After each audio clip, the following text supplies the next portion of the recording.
नमस्कार, हमारे खास कार्यक्रम आमने सामने में आपका स्वागत है। मैं हूं आदित्य श्रीवास्तव। मध्य प्रदेश विधानसभा का शीतकालीन सत्र हाल ही में खत्म हुआ है। शीतकालीन सत्र कैसा रहा, विधायकों की भूमिका क्या रही, क्या कुछ मुद्दे रहे और विधानसभा का सत्र आखिर कैसा होना चाहिए और विधायकों की क्या पीड़ा होती है सत्र में, इस पर बातचीत के लिए हमारे साथ आमने सामने में आज दो खास मेहमान हैं। हमारे साथ दो विधायक हैं, आइए उनसे आपका तारुफ कराते हैं। हमारे साथ सागर जिले की सुर्खी विधानसभा सीट से पारुल साहू जी हैं विधायक, और साथ साथ दिनेश राय मुनमुन जी हैं सिवनी विधानसभा सीट से। आप दोनों का बहुत बहुत स्वागत करते हैं हमारे इस कार्यक्रम आमने सामने में। तब चर्चा की शुरुआत करूं, पारुल जी आप ही से शुरुआत करना चाहूंगा कि हाल ही में सत्र खत्म हुआ है, शीतकालीन सत्र हुआ है और काफी महत्वपूर्ण ये सत्र था, काफी सारे मुद्दे थे, काफी सारी चीजें थी।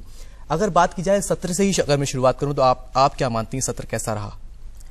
This time as a new member, जो पिछले 2 वर्षों से हमने देखा है उसके कंपैरेटिवली इस बार हमें लगा कि चला है हाउस, और जो हाउस चला है उसमें काफी कार्रवाई भी हुई है, और जो हमेशा से विपक्ष पिछले 2 वर्षों से लगातार जो इंटरप्शन होता रहता था और हाउस नहीं चल पा रहा था, उसका नुकसान भी हमने देखा है।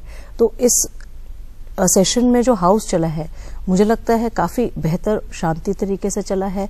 क्वेश्चन आवर जो था वो बहुत तरीके से चला है। क्वेश्चन आवर बिकॉज मैं भी पर्सनली मैंने फील किया, मेरे भी काफी प्रश्न लगे थे, तो क्वेश्चन आवर जब हम आता है डिस्कशन में काफी कार्रवाई ऐसे ही हो जाती हैं, तो it was very nice this time. अच्छा था। मुनमुन जी, एक चीज मैंने देखी है, आप दोनों ही विधायकों की अगर मैंने ऑब्जर्व किया पूरे सत्र में और पिछली विधानसभाओं को देखा थी, काफी सारे सवाल आप लोगों के रहते थे और हर सत्र में कोशिश रहती थी आप लोगों की कि हर दिन कोई ना कोई सवाल रहे। एक निर्दलीय विधायक होने के नाते विधानसभा में इतना एक गूंज निर्दलीय विधायक की भी होना, अपनी जिले की समस्या, अपने विधानसभा क्षेत्र की समस्या रखना कितना महत्वपूर्ण होता है और निर्दलीय विधायक की भूमिका उस वक्त कैसी हो जाती है? देखिए, निर्दलीय विधायक सीधा जनता से जुड़ के जीत के आते हैं। हम कोई टिकट किसी पार्टी है जिसको कहते हैं कि पैराशूट से टिकट मिलती है और आप आधी ताकत आपको पार्टी की मिलती है, आधी आपकी काबिलियत है, लेकिन हमें तो अपने आप को ही काबिलियत साबित करना पड़ा विधानसभा का जीतने के लिए, और जीत के हम आए हैं तो हमारी जनता कई गुनी ज्यादा हम पे भरोसा करती है और विश्वास रखती है कि हम कुछ करके देंगे। अगर हम विधानसभा में आते हैं और हम जनता की बातों को विधानसभा में बोल ना पाए और अपने काम ना कर पाए, तो मैं लगता है कि फिर जनता हमको दोबारा कभी चुन नहीं सकती है। तो इस बार मेरे लगातार क्वेश्चन थे, पिछले बार भी, इसके पहले भी लगातार 3 विधानसभाओं में भी लगे हैं, लेकिन किसी कारणवश विरोधाभास के कारण सदन नहीं चली, जिससे हमारे क्वेश्चन लगते थे और अधिकारियों को फिर देखने लायक था। जब नहीं आता था हमारे क्वेश्चन आवर्स में, विधानसभा नहीं चलती थी, उनकी मुस्कान दिखती थी देखने को। और इस बार जब चले हैं उसमें कठोर कार्रवाई हुई है, मंत्रियों ने भी स्वीकारा है, गलतियों को भी सुधारी गई है और सदन में बड़ी अच्छे परिणाम सामने आए हैं, सरकार के लिए भी, आम जनता के लिए और विधायकों के लिए। जो विधायकों के पास एक शस्त्र है सिर्फ विधानसभा क्वेश्चन आवर्स, और वो मिला है हमको और भरपूर मिला है। तो इस बार की विधानसभा चलने के लिए मैं दोनों दलों को बधाई देता हूं, और पिछली विधानसभा नहीं चलने के लिए दोनों दलों की भी वजह है कहीं ना कहीं दिक्कत। पारुल जी, पिछले सत्र में मेरी आपसे बात हुई थी इस विधानसभा में ही, एक बात आप ही ने उठाई थी कि बड़ी तकलीफ आपके बातों में लगी थी मेरे को कि सत्र नहीं चल पा रहे हैं। 2 से 3 सत्र पिछले, कभी व्यापम को लेकर हो गया, कभी सूखे को लेकर हो गया, प्रश्न नहीं उठ पा रहे थे। उस वक्त एक विधायक की पीड़ा क्या होती है? दैट टाइम आदित्य जी, मैं पर्सनली बताती हूँ, जब क्वेश्चन हमारे लगते हैं बड़े मुश्किल से तो तारंकित आते हैं जिस पे डिस्कशन हम कर सकते हैं, और डिस्कशन जब फ्लोर पे नहीं होता है, हाउस में नहीं हो पाता है, तो उस समय जो एक अंकुश होता है अधिकारियों पे, डिपार्टमेंटल जो एरर्स होते हैं, एक्चुअली मैं ये भी मानती हूँ कि आज हम जो प्रश्न उठाते हैं वो व्यवस्था पे रहता है। डिपार्टमेंटल जो हमें तो मॉनिटरिंग करने के लिए बोला गया है, तो वी डू दैट, लेकिन जब कहीं कुछ चीजें गलत होती हैं तो हम अपने प्रश्न के माध्यम से उस चीज को रखते हैं, लेकिन प्रश्न जब डिस्कशन में नहीं आएगा, कार्रवाई नहीं होगी, तो नीचे व्यवस्थाएं खराब होती हैं। और इसमें पिछले 2 वर्ष से जो विपक्ष ने किया है लगातार हंगामा, मतलब this gesture I never expect as a youth. हम देखा पहली बार आए हैं तो वी एक्सपेक्ट कि हाउस कैसा होता है, कैसे वर्किंग होती है लोग, लेकिन जो जेस्चर रहा है विपक्ष का, दैट वाज, मुझे लगता है उससे हमें काफी निराशा हुई है। That was like really depress हुए थे हम लोग कि इस तरह की कार्रवाई अगर हाउस में होगी तो हम क्या जवाब देंगे जनता को जो भरोसा लेके आए हैं, क्या जवाब देंगे उनको? प्रश्नकाल जब होता है, तारांकित सवाल होते हैं, 25 सवाल कोशिश होती है कि वो लिए जाएं। अक्सर ये होता है कि 25 पूरे नहीं आ पाते हैं। कई बार ऐसा होता है कि विधायक का 24वें नंबर का सवाल है या 23वें नंबर का सवाल है, वहां तक प्रश्नकाल आते आते टाइम हो जाता है, खत्म हो जाता है। तो आपको लगता है चूंकि कार्रवाई में तो सब प्रश्न आ चुके हैं, जवाब भी मिल चुका है, चर्चा में वो प्रश्न जरूर नहीं आया होता है, तो ऐसे में कुछ दिक्कतें आती हैं? ऐसे में नॉर्मली हमारी सरकार है एंड बहुत सेंसिटिव है, मैं कहूंगी डेवलपमेंट के मैटर में हमारे मुखिया शिवराज सिंह चौहान जी, तो कभी कुछ ऐसी स्थिति बनती भी है क्योंकि कार्रवाई तो ऑन पेपर्स हो जाती है, तो personally we speak to them on that issues कि भाई इसमें अब फर्दर जो भी व्हाट वी वांट और जो सही कार्रवाई होनी चाहिए we get it done that way. बस डिस्कशन नहीं हो पाता है लेकिन we get it done because ये सो सेंसिटिव एंड हमारी जो पार्टी है लगातार जो डेवलपमेंट इश्यूज में है, कई केसेस तो ऐसे हुए हैं कि मंत्री जी से बात की जाती है लेकिन माननीय मुख्यमंत्री जी खुद उठ के उसका जवाब देते हैं because he ask us make me aware कि जो स्थिति है ग्राउंड रियलिटी है वो आप हमको बताएं। दिनेश जी, अधिकारियों की आपने बात की कि पिछले सत्रों में ऐसा देखा गया तो अधिकारी मुस्कुराते थे संविधान सभा के बाद में। इस बार एक सवाल बीच में ऐसा भी हुआ, एक दिन ऐसा भी आया जब अधिकारियों को लेकर विशेषाधिकार हनन की बात भी हुई, अधिकारी विधायकों की सुनते नहीं है। आप मानते हैं अधिकारी विधायकों की सुनते नहीं है या ये दिक्कतें फील्ड में आती हैं? देखिए, इसको तो मैं अपने ऊपर लागू तो नहीं कर सकता क्योंकि मुझे लगता नहीं कि अधिकारियों हमारे विधायकों की बात नहीं सुनते, लेकिन कुछ विधायकों ने अपनी पीड़ा रखी है, उनकी जायज है।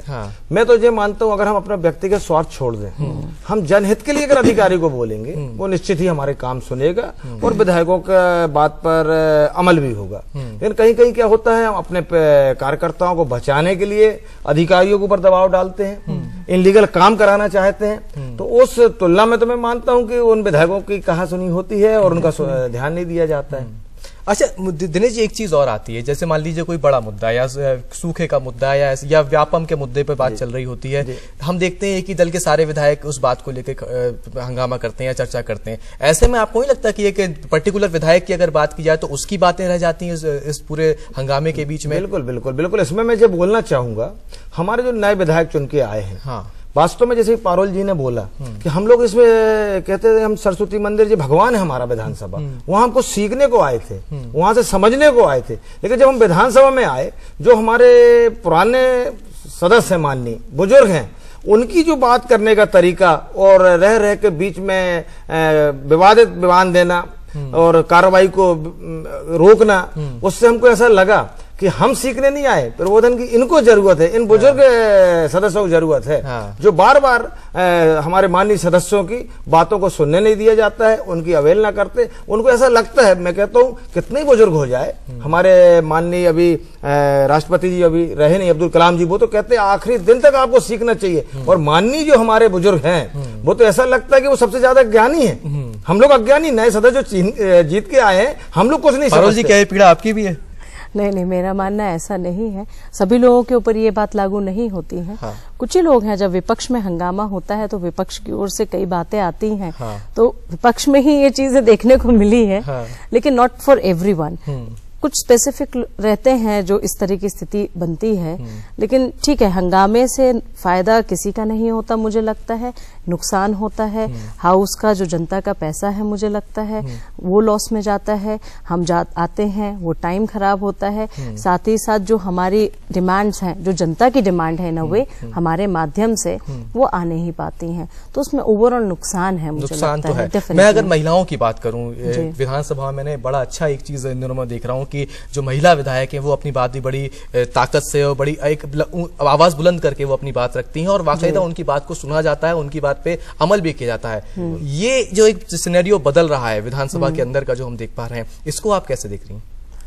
This is very much acceptable. मैं कहूंगी हमारी विधानसभा में इतने इजीली एक्सेप्ट हुआ है कि महिलाएं जो हैं पहले खुल के, मुझे लगता है कई बार हेजिटेट करती हैं, लेकिन अभी जो फीमेल्स आ रही हैं, हमारी जितनी भी एमएलएज हैं, they are putting up very authentic issues in Vidhan Sabha. And they are speaking, और उनकी बात एक्सेप्ट भी की जा रही है, और उसको एक मैं कहूंगी कार्रवाई जो होनी चाहिए देन एंड देयर इमीडिएट कार्रवाई जो होती है वो हो रही है। दिनेश जी, एक चीज हम देख रहे हैं, जैसे इस वक्त जो सत्र निकला है अभी शीतकालीन सत्र, उसमें एक बात आई कि सूखे को लेकर चर्चा होनी थी, वन नियम 139 के तहत चर्चा होनी थी, और उसको लेकर कई सारे सवाल भी थे, कई सारे ध्यान आकर्षण भी थे, उस पर चर्चा हो चुकी, जो भी 139 पे नहीं हो पाई, लेकिन काफी सारे उसमें चर्चाएं हो चुकी, चाहे वो ध्यान आकर्षण में हो गई, चाहे वो प्रश्नकाल में हो गई। उसके बावजूद भी चाहे वो विपक्ष के विधायक हों, चाहे कोई भी विधायक हो, सत्ता पक्ष के हों, वही मुद्दे बार बार उठते थे, वही मुद्दे वही बात को लेकर बार बार होता था। उसमें स्पीकर ने भी कहा कि इस बात के जवाब आ चुके हैं, मंत्री कह रहा है मैं अपने बात के जवाब दे चुका हूं। उन्हीं मुद्दों को बार बार उठाना कितना जायज है? देखिए, वास्तव में जो तो नाजायज, जब एक बार विधानसभा में उस मुद्दे में चर्चा हो चुकी है तो उस विधायक को उस बात को मानना चाहिए। लेकिन क्या होता है, विधायक जनता से चुन के आता है, वो जब मैसेज भी देना चाहता है कि हमारे विधानसभा में जे कमियां हैं, सूखे से हमारे क्षेत्र के किसान बड़े प्रताड़ित हैं, उनको हम लाभ कैसे दिला सके। अगर आप नहीं बोलेंगे अपने क्षेत्र का, तो वहां अपने विधानसभा में क्या जवाब देगा वो विधायक? उसकी जो पीड़ा है, ये मजबूरी है कि हमको अपनी विधानसभा की बात रखना है। एक ही विधायक तीन दिन अलग अलग दिन एक ही मुद्दे पे बात कर रहे हैं। अब उसको लगातार कुछ क्षेत्रों को छोड़ दिया जाता है। जैसे आप मान लीजिए, हमारा जिला सिवनी 8 ब्लॉक है, 7 ब्लॉकों को सूखाग्रस्त कर दिया गया। मैं निर्दलीय विधायक, मेरा भी हो गया, 2 कांग्रेस के विधायक तो उनका भी हो गया। लेकिन भारतीय जनता पार्टी के हमारे कमल मस्कोले जी हैं, उनकी बरघाट विधानसभा आती है, उनका वो ब्लॉक छोड़ दिया गया। अब यहाँ तो कोई बात ही नहीं थी कि यहाँ पर भेदभाव हो रहा, लेकिन उस दिन हम लोग मुख्यमंत्री जी से मिले, हम चारों विधायक मिले, तो हम उनसे बोला कि आप भेदभाव कर रहे हैं, आप अपनी पार्टी के विधायक का क्षेत्र छोड़ रहे हैं। तो उन्होंने स्वीकार किया भेदभाव है, इसलिए हम चारों की वही विधानसभा को मानते हैं। अगर उन्होंने माना उस बरघाट को, क्योंकि हमारे यहाँ पानी 3 सालों से किसान टूटा हुआ है, बहुत कम बारिश हुई है, तो हर किसान दुखी है। तो हर विधायक चाहता है कि मैं अपनी विधानसभा की बात को अपनी ताकत से, वजनदारी से रखूं और कुछ बात मनवा के उनको फायदा पहुंचाऊं। इसलिए बार बार रिपीट होने का रीजन ये आ रहा है। ये आता है। पारुल जी, एक बात और आई इस सत्र में जो निकला है कि एक विपक्ष ने आरोप लगाया, कि कांग्रेस ने आरोप लगाया कि मंत्री सही जवाब नहीं दे रहे हैं, गलत जवाब दे रहे हैं, या ये बात आई कि अधिकारी गलत फीड कर रहे हैं मंत्री को। क्या आपने फील की ये चीज है? क्या वाकई ऐसा लगा आपको? इसमें मैं यही कहूंगी कि एक पॉइंट जो मेरे दिमाग में हमेशा आता है, व्हेन वी सी, जब विधानसभा खत्म होती है और हम चाहे सत्ता पक्ष के हों या विपक्ष के हों, बेसिकली ये सत्ता पक्ष के ऊपर आता है कि अगर हम कोई एक सिंपल सा भी प्रश्न पूछते हैं एंड उसमें हमें लगता है कि जो जानकारी है डिपार्टमेंटल एरर है, तो अगर हम उसको पुटअप करते हैं तो मीडिया उसको इंटरप्रेट करती है कि सरकार को घेरे में लिया, which should not be done, because ये हमारा राइट है, ये हमारा पावर है कि जो चीजें सही हैं उसको हम देखें और जनता का जो मुद्दा है उसको हम माननीय मंत्री जी तक पहुंचाएं। तो this is our way to discuss that particular issue. तो इसमें मुझे लगता है मीडिया का जब भी हम प्रश्न पूछते हैं, मतलब आप उससे इत्तेफाक नहीं रखती कि भाजपा के बहुत ज्यादा विधायक अगर सवाल पूछ रहे हैं तो ये ना कोई कहे कि सत्ता पक्ष के विधायक की सरकार को घेर रहे हैं। Definitely it should not be done. And before आप देख लें, मुझे लगता है ऐसा पहले कभी भी नहीं हुआ होगा। I am new into politics, but ऐसा कभी नहीं हुआ। This is our right. जो हमें क्वेश्चन हमने पूछा है, हमारा राइट है ये कि उससे अगर हम सेटिस्फाइड नहीं है तो we should inform a minister. और अगर हम उनको इन्फॉर्म कर रहे हैं और बता रहे हैं तो मुझे ये नहीं लगता कि हम सरकार को घेराव कर रहे हैं। इस चीज को मुझे लगता है एक मीडिया गलत तरीके से इंटरप्रेट करती है, विच आई रियली एक्सेप्ट नहीं करती हूँ कि कभी भी इस तरह के जो जनहित के मुद्दे हैं अगर हम उसको लाते हैं डिस्कशन के लिए और सरकार हमसे खुद कहती है कि आप तो मुद्दे जो जमीनी हकीकत है उसको सामने लाइए, और अगर हम जब उसको लाते हैं तो why these things come in this way. तो इस चीज को मैं थोड़ा सा डिसएग्री करती हूँ कि भाई ये तो हमारा राइट है, जनता के लिए हम जनप्रतिनिधि है और हमारा जब राइट है और हमारी ड्यूटी है, इनफैक्ट इट्स नॉट राइट से पहले हमारी ड्यूटी है कि जो जनता के मुद्दे हैं हम फ्लोर में लाएं, और अगर कुछ चीज हमें लगता है कि इट्स नॉट एप्रोप्रिएट, सही नहीं है, तो उस पर्टिकुलर विभाग, उस पर्टिकुलर अधिकारी पे कार्रवाई हो। तो it is nothing like government, it's all about that particular department. It should be considered this way. बिल्कुल बिल्कुल। सारे विधायक क्यों आया है, वो विधानसभा में अपनी बात नहीं रखेगा तो फिर और कहाँ रखेगा? वहां राजनीति नहीं होनी चाहिए। लेकिन जानकारियां वास्तव में विधायकों को जो दी जाती है मंत्री महोदय द्वारा, अधिकारियों द्वारा जो जानकारी हम लोगों को देते हैं, वो वास्तव में पूर्णतः सत्य होती नहीं है। धरातल में सत्य नहीं होती है। कहीं ना कहीं घुमा के अधिकारी अपने को बचाता है, मंत्री को भी लगता है कि इसका टेढ़े मेढ़े जवाब दिए जाए।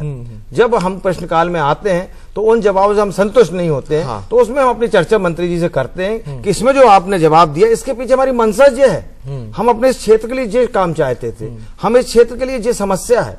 तो अभी देख लीजिए माननीय मंत्री मेहंदेली मैडम, उनसे हमने बात किया था कि हमारे क्षेत्रों में पानी की बहुत समस्या है, हमारे यहाँ जमीनों में स्रोत नहीं है, ना नल में पानी है जमीन में, ना कुआं का पानी है। कृपया करके आप वहां पर कोई सामूहिक नल जल योजना कर दो। वो बोलते नहीं हम स्रोत ढूंढ रहे हैं। मैं कब से ढूंढ रहे हैं आप?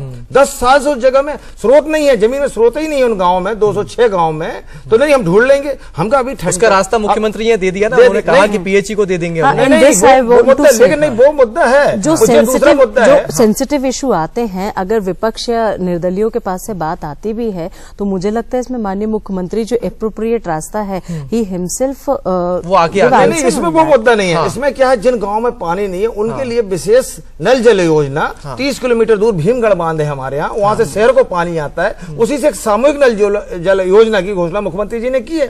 पिछली बार वही हमारे मंत्री महोदया ने, पीएचई मंत्री महोदय ने जवाब दिया था कि हम इनको बहुत अतिशीघ्र चालू करके आपके इन गाँव को पानी पिलाएंगे। जब उनको 10 साल से पानी, उनको गलत उनको फीड किया गया अधिकारियों द्वारा, नहीं हम इसमें स्रोत ढूंढ रहे हैं, स्रोत मिल जाएगा। तो मैं पूछा अगर स्रोत नहीं मिलेगा तो आप क्या करेंगे? उनके पास जवाब नहीं था। उन्होंने यही बोला हम ढोके देंगे पानी, हम ढुलवा के देंगे, हम कहीं से भी पानी दें। जो कोई जवाब हुआ, अरे आज पानी नहीं है तो गर्मी की आप बात कहां कर रहे हैं? 10 साल से पानी जी। एक चीज और देख रहे हैं कुछ समय से कि विधानसभा की जो परंपराएं रही हैं, चाहे वो शून्यकाल की परंपराएं रही हो, चाहे वो ध्यानाकर्षण का समय रहा हो, एक परंपराएं हैं कि शून्यकाल में जो मुद्दे होने चाहिए वही उठने चाहिए। लेकिन हम देख रहे हैं कि कई बार विधायक ये करते हैं कि शून्यकाल में वो मुद्दे लेकर आते हैं जो एप्रोप्रिएट नहीं होते उस वक्त उठाने लायक, या कई बार ऐसा होता है ध्यानाकर्षण समय कुछ और बातें ऐसी आ जाती हैं।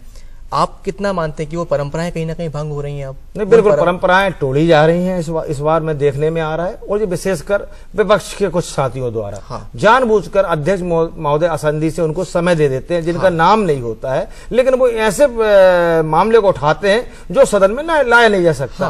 तो जो वास्तव में वो परंपरा तोड़ रहे हैं उनको जनहित में लाना चाहिए, जो आपकी विधानसभा से जुड़ के हैं। अभी कहीं कभी मामला आप लेके आ जाओगे सदन में तो ये कहीं ना कहीं गरिमा हमारे सदन की भंग करने की कोशिश कर रहे हैं ये लोग। बजट पे चर्चा होनी, अनुपूरक बजट पे चर्चा हो रही है, और बात आती है कि जो वो कांड हुआ था, आग फुड़वा कांड, वो वाली चर्चा होने लगती है। Which has already been done. Which has already been done. क्या मतलब? अबे जी, इसमें मैं विपक्ष के लिए इतनी बात कहूंगी, आई फील जो अभी तक मैंने देखा है पिछले 2 वर्षों में कि विपक्ष जो है 3F पे बिलीव करता है। They believe in fight, then flight, and then the frustration is there. पहले लड़ाई करेंगे, फिर जब जवाब आएगा सत्ता पक्ष से, हमारे मुख्यमंत्री जी हमारे मंत्रीगण देंगे जवाब, तो वो हाउस से बाहर चले जाएंगे। They are not ready to listen to the answer, and after that big frustration is there. तो एवरी टाइम आप ये नहीं कर सकते हो कि हमेशा आरोप लगाते रहें और जब उसका जवाब आता है तो you are not there to listen that, and after that big frustration is there कि व्हाट इज गोइंग ऑन।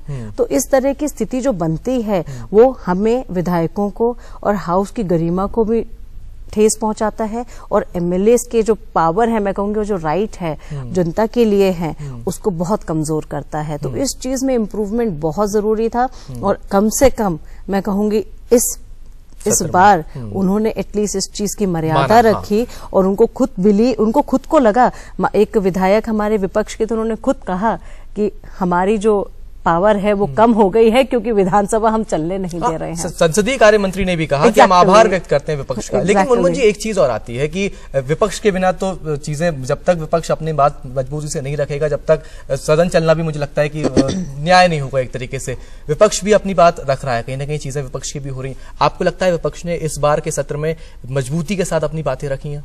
नहीं, मजबूती नहीं, देखिए पिछले बार भी उन्होंने बातें रखी। वो हर मामले को रोका टोका करना, मैं देखो नाम लेने में मेरे कोई हर्ज नहीं है। सुंदरलाल जी, एक तिवारी जी हैं जिन्होंने कुछ इस बार संयम रखा, जिससे सत्र चली।